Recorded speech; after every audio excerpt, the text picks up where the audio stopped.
तो हाँ जी, नमस्कार मेरे प्यारे साथियों। तो जैसे कि आपका 20 फरवरी का किसका एग्ज़ाम है? 20 फरवरी का आपका एसएसटी का एग्ज़ाम है और यह वायरल क्वेश्चन है आपके एग्ज़ाम के लिए, बहुत ही महत्वपूर्ण क्वेश्चन है। तो आइए वीडियो को बिना देरी किए और बिना समय आपका गंवाए हुए जल्द से जल्द हम इस क्वेश्चन को देख लेते हैं, यानी ऑब्जेक्टिव को। आइए देख रहा है, पहला नंबर क्वेश्चन कह रहा है कि ब्रेस्ट-लिटव की संधि किन दो देशों के बीच में हुआ था? तो ब्रेस्ट-लिटव की संधि किन दो देशों के बीच में हुआ था? रूस और जर्मनी के बीच में हुआ था। आइए, मार्च 1946 ईस्वी में फ्रांस तथा वियतनाम के बीच में होने वाली समझौता किस नाम से जाना जाता है? तो इसमें से कोई नाम से नहीं जाना है, क्योंकि उस समय का हुई समझौता को हनोई समझौता कहा जाता है।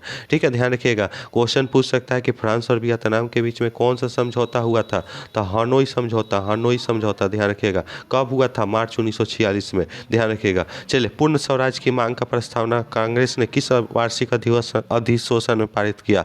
तो किसमें पारित किया था? 1929 लाहौर में। चलिए नेक्स्ट क्वेश्चन, वल्लभ भाई पटेल को सरदार की उपाधि किस किसान आंदोलन में मिली थी? तो बरदौली। पूछेगा कि किसने दिया था? तो वहाँ के महिलाओं ने और गांधी जी ने मिलकर दिया था। भारत के लिए पहला फैक्ट्री एक्ट कब पारित हुआ? तो भारत के लिए पहला फैक्ट्री एक्ट पारित हुआ था 1881 ईस्वी में। ध्यान रखिएगा, 1881 ईस्वी में भारत के लिए पहला फैक्ट्री एक्ट पारित हुआ था। पूंजीपति वर्ग द्वारा किस वर्ग का शोषण हुआ? तो पूंजीपति वर्ग किस वर्ग का शोषण करता था? तो सभी वर्गों का करता था, कि कृषक का, कि मध्यम का, कि श्रमिक का। तो किसका किया जाता था? तो कृषक वर्ग के लिए। चलिए, आधुनिक युग में अर्थव्यवस्था में होने वाली सबसे बड़ी क्रांति क्या कहलाती है? तो औद्योगिक क्रांति कहलाती है। 7 का आपका ऑप्शन नंबर क्या हो जाएगा? बी हो जाएगा। भूमंडलीकरण की शुरुआत किस दशक से हुई? 90 से, 60 से, कि 70 से, कि 80 से? तब भूमंडलीकरण की शुरुआत 1990 से हुई थी। Option number A is correct जवाब। गुटेनबर्ग ने सर्वप्रथम किस गुटेनबर्ग ने सर्वप्रथम किस पुस्तक की छपाई की? बहुत ही इंपॉर्टेंट और भी लगा लीजिए, आपका एग्जाम में आने वाला है। Bible. Option number D is right answer. चलिए नेक्स्ट क्वेश्चन देख लेते हैं। तो देखिए 10 नंबर क्वेश्चन, बहुत फास्ट करवा देंगे क्वेश्चन आपको। 3 गो सेट आपको लेके आएंगे, सभी सेट आपको देख लेना है और एग्जाम में फोड़ के आना है। विश्व में सर्वप्रथम मुद्रा की शुरुआत कहाँ से हुई थी? तो कहाँ हुई थी? चीन में हुई थी। और अगर कागज का भी पूछेगा तो चाइना ही मार के आइएगा, 100% करेक्ट जवाब होगा। आइए नेक्स्ट क्वेश्चन, मेढक के प्रजनन क्रिया को बाधित करने वाला रसायन कौन सा है? तो मेढक के प्रजनन क्रिया को बाधित कौन सा कर देता है? तो एंड्रीन कर देता है। बहुत ही करेक्ट जवाब। आइए नेक्स्ट क्वेश्चन देख लेते हैं। बिहार में अति जल दोहन के भूमिगत जल में किस तत्व का संकेंद्रण बड़ा है?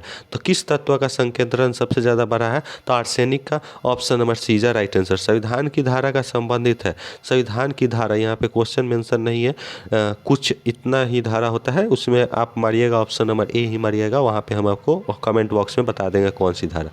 ठीक है, उसका आंसर एक ही होता है। चलिए देख लीजिए नेक्स्ट क्वेश्चन, बिहार के कितने प्रतिशत भौगोलिक क्षेत्र पर वन का फैलाव है? तो बिहार में कितना प्रतिशत है दोस्त?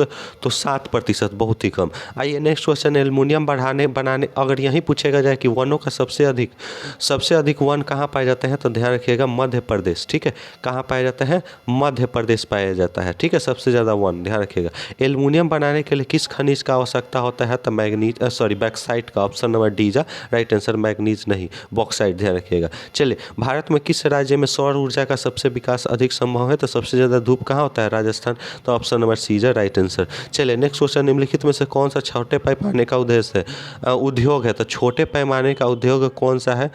तो इसमें कागज उद्योग, खिलौना उद्योग, विद्युत उपकरण उद्योग। तो कौन सा हो जाएगा हमारा? खिलौना उद्योग हमारा क्या है? तो छोटे पैमाने का उद्योग है। 17 का हमारा क्या हो जाएगा? सी ऑप्शन इज करेक्ट जवाब। चलिए देश, नेक्स्ट क्वेश्चन देख लेते हैं।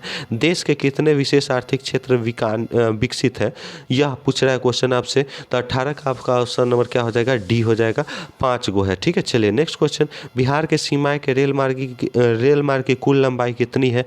तो सीमाएं के रेल मार्ग की कुल की लंबाई कितना है? तो 62-63 है। चलिए नेक्स्ट क्वेश्चन, तल चिन्ह की सहायता से किस स्थान का विशेष की माप की गई ऊंचाई को क्या कहते हैं?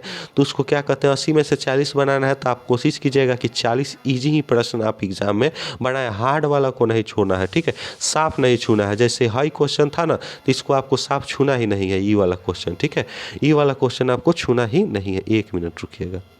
चलिए ठीक है, ऐसा क्वेश्चन, 2 क्वेश्चन को ऐसा छूना ही नहीं है साफ। अगर याद है प्रॉपर तबे छुइए। अस्थायी ऊंचाई कहा जाता है। जब हम लैंगिक विभाजन की बात करते हैं तो हमारा अभिप्राय क्या होता है? तो हमारा अभिप्राय होता है कि समाज द्वारा स्त्रियों और पुरुषों को दी गई असमान भूमिका। Option number B. भारतीय संविधान के बारे में इनमें से कौन सा कथन सही है? तो 22 का आपका सही जवाब कौन सा देगा? ऑप्शन नंबर, यह धर्म के आधार पर भेदभाव का मनाही करता है। सत्ता में साझेदारी सही क्यों है? तो सत्ता में साझेदारी सही इसलिए है कि देश की एकता को कमजोर करती है। सही क्यों है? क्योंकि देश की एकता को कमज़ोर करती है, फैसला लेने में तर्क सॉरी यहाँ पे एकता को कम नहीं करती है, विभिन्न समुदायों को टकराव कम करती है। Option number D is a right answer. Option number D हो जाएगा। ठीक है। वर्ष 1945 में भारतीय राजनीति का किस लिए जाना जाता है? तो श्रीमती इंदिरा गांधी प्रधानमंत्री हुई थी कि देश में आपातकालीन लागू हुआ था? तो कहा हुआ था देश में आपातकालीन लागू हुआ था। ठीक है। Option number C is a right answer. चलिए नेक्स्ट क्वेश्चन देख लेते हैं। बिहार में संपूर्ण क्रांति का नेतृत्व निम्न में से किसने किया था? जयप्रकाश नारायण ने किया था। ठीक है। चलिए इन्हें छात्र आंदोलन भी कहा जाता है। छात्र आंदोलन का नेतृत्व किसने किया था? तो जेपी ने ही किए थे। ठीक है, जयप्रकाश नारायण। चलिए, नर्मदा घाटी परियोजना किन राज्यों से संबंधित है? तो गुजरात, जहां भी देखिएगा मार दीजिएगा सर्च से। Option number D is right answer. Next question, निम्न में से किसे लोकतंत्र का प्राण कहा जाता है? तो किसे लोकतंत्र का प्रमाण कहा जाता है? तो सरकार और संविधान दो को में आपका क्या होता है? कन्फ्यूजन बना होता है, लेकिन हम आपका सही जवाब बता देते हैं, राजनीतिक दल। ठीक है, राजनीतिक दल को क्या बोला जाता है?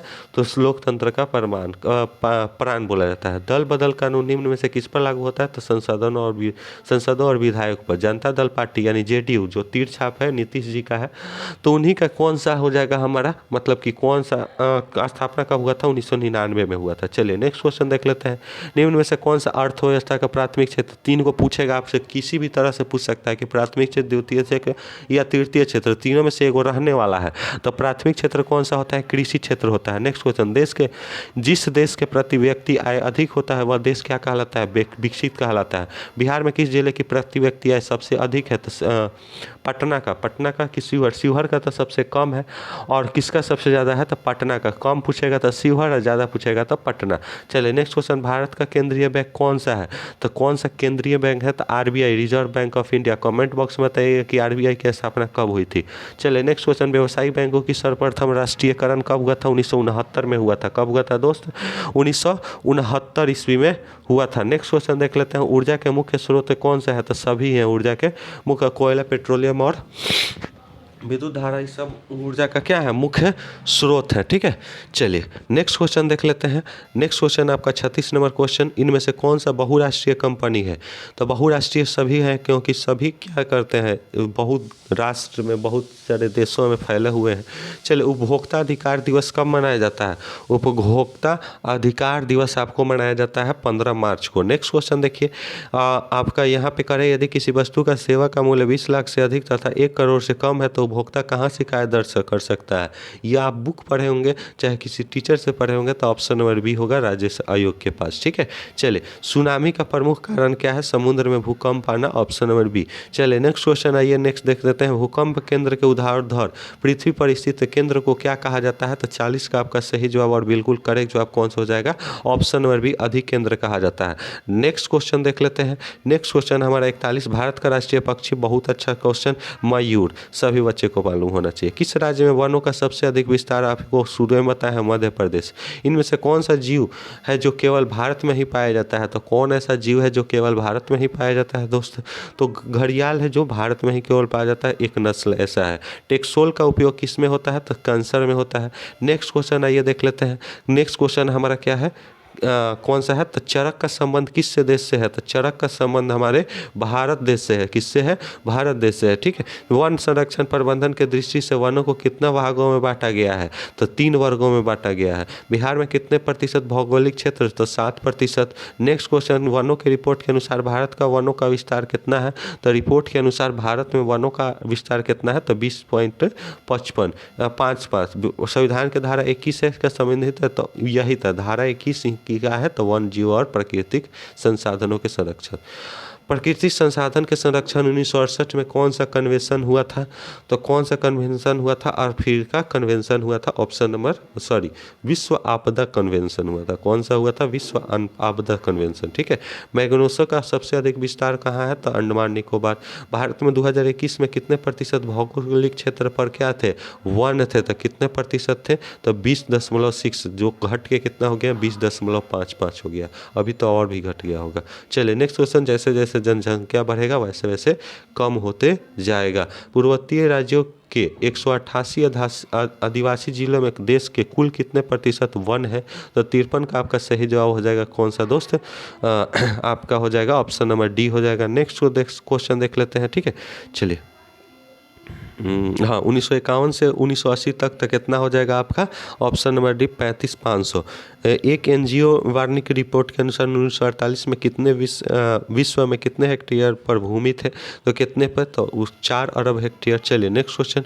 पर्यावरण संतुलन के लिए अब कितने प्रतिशत भूभाग पर वन होना आवश्यक है? तो कितना प्रतिशत? तो 33%। ठीक है। कुनैन किस रोग की दवा है? तो कुनैन आपका किस रोग की दवा है? तो मलेरिया का। Next question. कुनैन किस वृक्ष से प्राप्त होता है?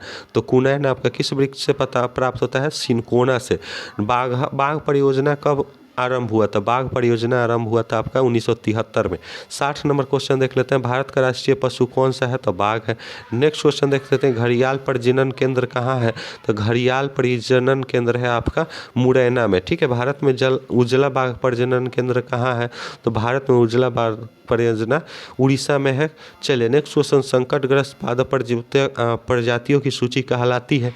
तो क्या कहलाती है दोस्त? तो रेड डाटा बुक कहलाती है। साल किस वन का वृक्ष है? ठीक है। साल किस वन का वृक्ष है? तो कैसा है? पतझड़ वन का है। चलिए, हॉट स्पॉट की पहचान पर किसने जोर दिया?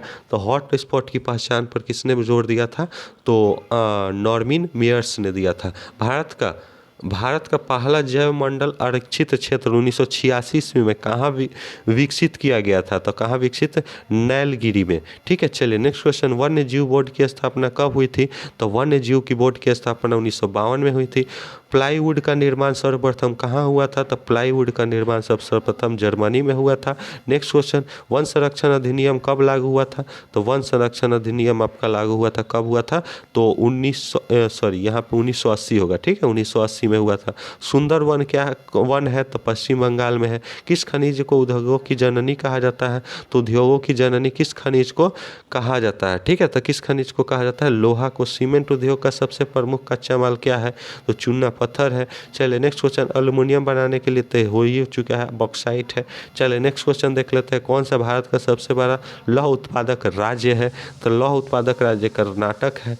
चलिए, निम्नलिखित में से कौन सा अधात्विक खनिज का उदाहरण है? तो कौन सा है? अभ्रक है। नेक्स्ट क्वेश्चन देख लीजिए। उड़ीसा किस खनिज का सबसे बड़ा उत्पादक है? तो उड़ीसा किसका उत्पादन करता है? तो मैग्नीज का। नेक्स्ट क्वेश्चन देख लेते हैं। इनमें से कौन सा लौह युक्त खनिज का उदाहरण है? तो 77 का ए हो जाएगा मैग्नीज। 1 टन इस्पात बनाने के लिए कितना मैग्नीज का उपयोग किया जाता है? तो 10 कीजिए। चलिए, कौन सा लॉ एस का एक प्रकार है? तो लॉ एस का देखिए यहाँ पे फंसाएगा क्वेश्चन आपको। ठीक है, लॉ एस का प्रकार है आपका हेमेटाइट। ठीक है, ध्यान रखिएगा। चलिए नेक्स्ट क्वेश्चन। भारत के लगभग कितने खनिज पाए जाते हैं? तो 100 गो खनिज पाए जाते हैं। तो यही क्वेश्चन था, बी हो जाएगा आपसे। इसको क्वेश्चन को आप टेकन करके मत आइएगा, क्योंकि बढ़ भी चुका होगा, घट भी चुका है। तो इस क्वेश्चन को आप टेकन करके मत आइएगा। चलिए मिलते हैं नेक्स्ट वीडियो में नेक्स्ट सेट के साथ।